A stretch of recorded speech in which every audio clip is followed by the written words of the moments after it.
everyone, it's Jennifer from Flux. Welcome back to week 3 of our 2020 Flux Spring Crochet Along. We are in the midst of making this beautiful project. This is the Blue Skies Granny Tee. This is a super simple little project. It's made with 2 granny squares, in case you're just joining us now. 2 granny squares, and we worked on those last week, making our 2 big granny squares. Today, we're going to learn how to seam this. So we're going to do some seams at the shoulders to create a neck hole. We're going to do some seams down, beginning at the underarm and working our way down to create armholes. And then we're going to learn how to kind of weave in some of these ends. Now next week, we are going to extend our granny tee a little bit and work in rows across the front here to make a front flap. And then we're going to work in rows across the back to make a back flap part of our shirt as well. Now that part's optional. You can try it on before that part and just see if you like it better without. But just as a refresher, when we do our seaming today, you're going to need some of the yarn you use to make the granny squares. I'm using Caron's Simply Soft. Now, just as a reminder, I do have an article on yarn substitutions. I know a lot of us are home right now, so the need to substitute yarn is very high, and I totally understand that. And I did write an article on looking at your yarn labels and using some different tools and creativity and tricks and techniques to find the best substitution for something you may have on hand. We're also using a 5mm H crochet hook to make this project. And for today, for the seaming, you're going to need a pair of scissors and you're going to need your tapestry needle as well. Now, we're going to seam this knowing that you have the 2 granny squares completed. So if you haven't completed them yet, you might want to go back a week and learn how to make the granny squares first, and then check out this video when you're ready to seam them together. So we have our 2 fully finished granny squares. I've done the same number of rounds on each one, and I just want to show you really quickly, if you did all one color like me, you should have 2 ends to deal with now. You have one in the center. Remember, we wove that end in as we went along. What you'll want to do is give it a nice tug and a little trim and deal with that end. And then for this one, all we're simply going to do is grab our tapestry needle, weave our end in. This is the front, the side that faced you while you worked. This is the back. So this is the side that faced away from you. So you're going to go to the back side of your granny square, and you're going to go in one direction with your tapestry needle. Go in one direction, come back in the other direction, and just get those ends woven in.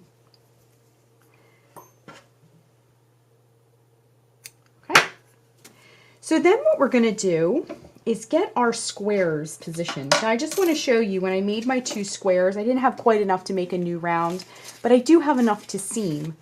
And we also have, if you remember from our week 1 supply video, I have a full 3rd skein, which we're going to use to make that extended bottom part of our tee, to make sort of a tunic shape. Now that's completely optional. So I do have some yarn to seam with here, or you can go into the 3rd ball of yarn as well. So you have plenty of yarn to work with. If you like, you could even add fringe to the bottom too. There's plenty of yarn here. Okay, so what we're going to do is, again, I mentioned the right side of our work, which is this side, and then the wrong side, or the back side of our work, which is this side.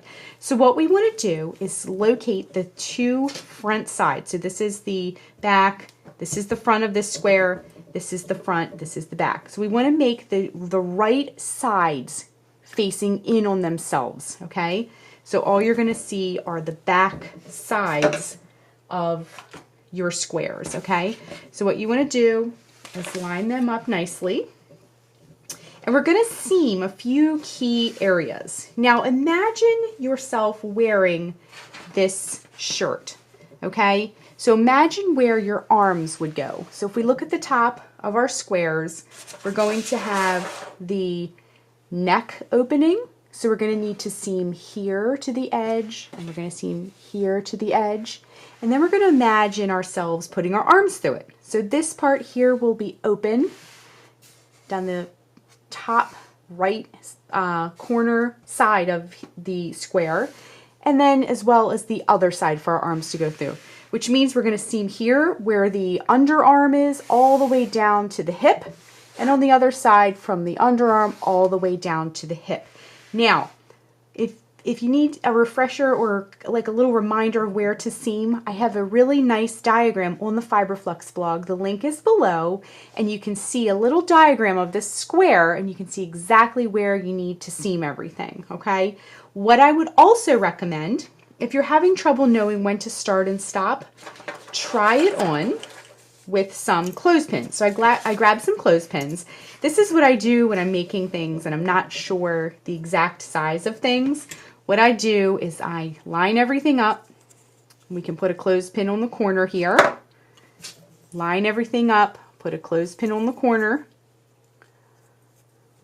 Okay, and then you can kind of slip it on, figure out where you need that to go onto your shoulders, and just make sure that both sides mirror each other.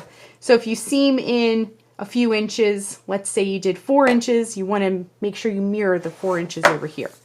So come in on this side and figure out where to clip it, and then you'll know where to seam. So we're going to do 2 seams at the top to start, okay? Okay, so I went ahead and did what I just said, and I slipped it on, and I determined that I needed to come in, so including the corner, we're going to do 1, 2, 3, 4 of these groupings of double crochets for our granny square. So I marked it. You can also use stitch markers or even a scrap piece of yarn. These are just easy to take on and off, and a lot of people have clothespins, so it is an easy little tool. So let's turn this around now and let it face us, and we're going to grab our tapestry needle. Now you might have more distance here to seam, you may have less distance. It's really up to you and how you want it to look. I also took into account how this neckline is going to lay at your neck. Is it going to be sticking up too high? Is it kind of saggy looking? Just keep that in mind as well. Now we're going to do a seam here and a seam here and then move down to the sides. So what I want to do is grab, I would say about 18 inches or so of our yarn here. I'm just using the leftovers from one of my skeins. I'm going to grab my tapestry needle. And then what we want to do is we're going to remove this clothespin. I'm going to start at the corners. So see this corner space and the corner space of our other layer here? That is going to be where we're going to start. So we're going to insert our tapestry needle into those corner spaces, just like that. And don't pull it all the way through, because what you want to do is take your end and tie it nice and securely. We're going to weave all these ends in at the end also. Now we did a few for our squares already earlier in the video, but we're going to weave these in as well later. Okay, so then what you want to do is, remember I marked it. So I have my corner, and then I have 4 more groups of our double crochet little clusters. So I'm just going to go along the edge, and I have my clothespin. I'm just going to kind of swivel it out of the way. And I'm going to just seam using a whip stitch. Now if you're not familiar with the whip stitch, it's just a spiral through your work. But let me just zoom in so you can see what I'm doing here. You're just going to take your needle and you want to go through both layers of your sandwich, if you will. Now, when I go through both layers, I'm picking up 2 loops on the bottom layer, 2 loops on the top layer, just to keep it consistent looking. And then I'm going to go in both layers. We're going to go in both layers, just like that, all the way across to our clothespin area. And then you can go right into the spaces, or you can go through those stitches, just as long as it's nice and strong. Because wherever you have a seam where you're seaming pieces together, you're going to have stress on that area. So whether you're seaming up the back of a hat, the back of your head will put stress on that seam. Or for example, our granny tee, we're going to have stress on the shoulders. Everything is going to be weighing down on those shoulders. So you want to make sure not only are your stitches neat, because there will be a tension drawn to those seams.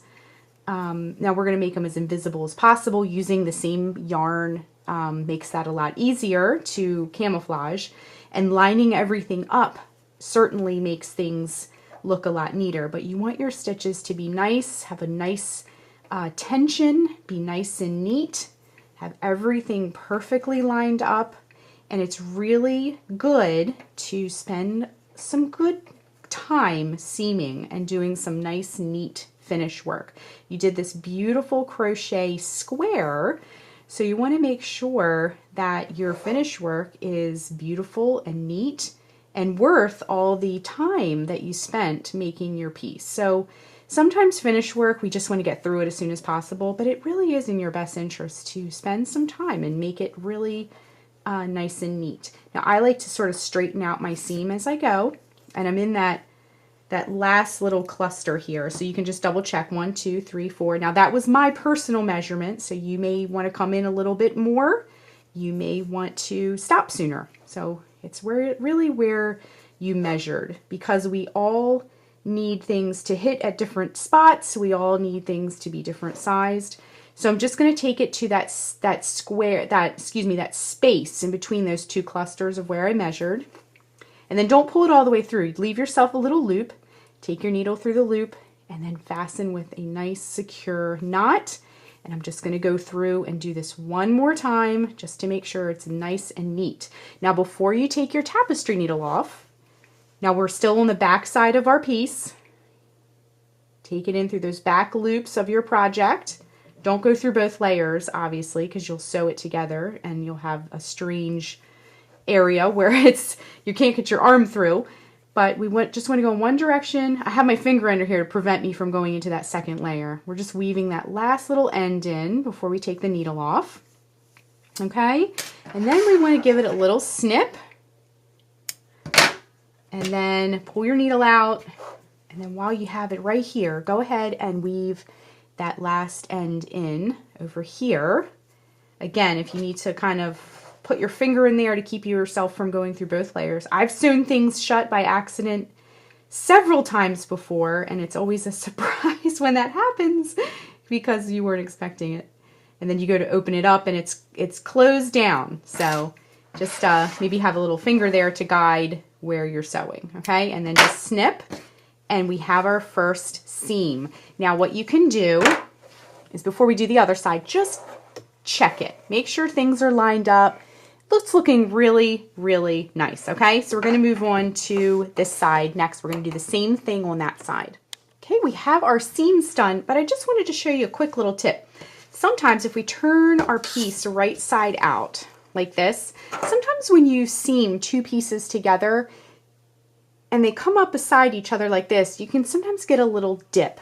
Now let me just, if you're getting that, and it's totally normal because our granny squares don't have perfectly sharp corners, they're sort of rounded a little bit. So it's totally normal when you seem to get a little dip. So before you weave your end in of the area where you're seeing that, go ahead and when you weave your end in, just take it across that dip like that. And that will sort of straighten things out a little bit. But again, that's completely normal. And, you know, most likely you will see a little bit of that. So go ahead and weave in your end, go in one direction, come back the other direction, and you'll have two where you started and where you ended. All right, so let's turn ours and see it does help get that edge a little bit more straighter. Let's turn our T out now. We have our seams done, everything is lined up really beautifully, and we actually have a neck hole now for us to put our heads through. So that is super exciting. Now, before you proceed, pop it back on, make sure everything is hitting correctly the way you want it. Now we're being very custom here, so you need to put it on yourself, or if you're giving it to someone, maybe pop it on their head, or if it's a surprise, find a friend with similar measurements or something like that. Okay, so now it's starting to shape up. We have a sort of front and a back. You can make either side the front or back. It's up to you. But just get everything nice and lined up. Now we need to seam the sides of our square, okay? So what we want to do is get everything straightened out once again. Grab your clothespins or your markers or whatever you're going to be using. You can even cut a little piece of yarn and just tie it right on, tie a little bow temporarily. The next thing we need to do is create our armholes. So what we want to do is go back, pop it on, and just throw a clothespin right under your underarm area. where it feels comfortable. So throw a clothespin on or a stitch marker just to tack it together for a minute and put it on like you were putting on your shirt, and just see, is you don't want it to be right up under the arm because it'll feel constricted and kind of tight. This has a nice loose kind of feel. You don't want it to be so gaping open though, because as soon as you lean forward, you can just, you know, it'll be like a tunnel through the front of you. But obviously, because this has all these decorative granny holes, you know, from our granny square, you want to wear like a tank top or a shirt underneath of it or something to line it, or an undershirt. But just keep in mind, you want it to be a nice fit, but not too gaping open and not so snug up underneath of your arm. So go ahead and pop it on, and we are going to leave this part open. See, our shoulders here. So we're going to have our armhole here, and then we're going to seam this bottom part down to the hip. Okay, so go ahead and make your marks, and then we'll rejoin, and you can seam it along with me. Okay, so I popped it on, like I was saying before, and did my armhole measurement. So I just kind of clipped it where I thought. So what it's going to be for mine, now remember, these are personal measurements and yours may vary, but this is why I'm showing it to you this way so you can really get the fit that you want. I clipped it down at the corner. This is where it would sit on your hip. And mine is going to be the corner plus 1, 2, 3, 4, 5, 6, 7, 8 clusters, and then I put another clip. So I'm going to go ahead and seam this part. Now obviously you don't want to seam this opening because this is going to be the armhole. And then I'm going to seam the other side. I did the same thing. I counted the same number of clusters and then my armhole. Now once you seam, go ahead and try it on again just to make sure. You can always pull things out if you need to, but you know, while you have the clips on, it is easier to see. The seam will truly tell you how it's going to lay, because you will get some gaping where it's not seamed. But if you want to put a million chip clips down the edge there to really get an idea before you commit to a seam, you know, feel free to do that. Now I'm going to go ahead and seam the sides just like we did at the top. Don't forget to keep it inside out still. Remember, I have the wrong side facing this way. I have the wrong side facing out. The right side is on the inside still at this time, okay? So grab your scrap yarn and your tapestry needle. Go ahead and make your side seams up to the underarm area. And then we'll rejoin and we'll kind of wrap things up and see how everything looks. So we've accomplished some really great seaming today. We now have armholes for our tee and a neck hole. And of course the bottom opening where you put it on. So let's do one last thing before we finish. I wove all the ends in and everything like we did earlier, but I just did it with the rest of them. Now if you notice, I put a little stitch marker here just to let me know what the front is. I tried it on both ways, and I liked that side. That was my favorite side, so I made that the front. So now if we turn it right side out, remember our granny is on the right side of our work here. You can see also now we have our neck opening and our arm openings and the bottom. Now you can simply stop right here if you try it on and you just really love the look. I wouldn't say it's a cropped shirt at this point, but it's going to hit at the waistline-ish, depending on how big you made your squares. However, if you join me next week, we are going to add a little bit of an extension down to the bottom to make it more of like a tunic, to make it extend sort of past the waistline and down the hips. It's also, now right now it's goes all the way across. We're going to give it a little bit of a split here just so it hangs nicely, and as you move, it moves with you. So for next week, grab your third skein if you haven't kind of tapped into it already, and your hook and everything, and I will see you next week where we're going to add the extension, and then we're going to do all the finish work and just wrap everything up, and I'm super excited. It's already looking so amazing. I'm so happy with it. One more thing I wanted to mention is if you haven't joined our Ravelry group and our Facebook group, be sure and hop over there. The links are below. And that is our community of makers. So you can see what everybody's working on, all of the different colors of the projects. There are places to ask questions, and we have a lot of experts in there that'll jump in and help other people as well. So definitely try those two groups, the one on Facebook and the one on Ravelry as well. If you are making this and you want to share some of your work in progress, or even if you're finished, some of your finished pieces, use the hashtag FiberFluxCal to share your work. And I love seeing what everybody's doing. Everybody likes to see what everybody's doing. And I also like to share things on Instagram stories as well that all of you are making. So I will see you next week for part 4, where we are going to add on to the bottom of our tee just a little bit. Thanks so much for watching, and be sure and click the subscribe button to get all the latest Fiber Flux video updates. Thanks again.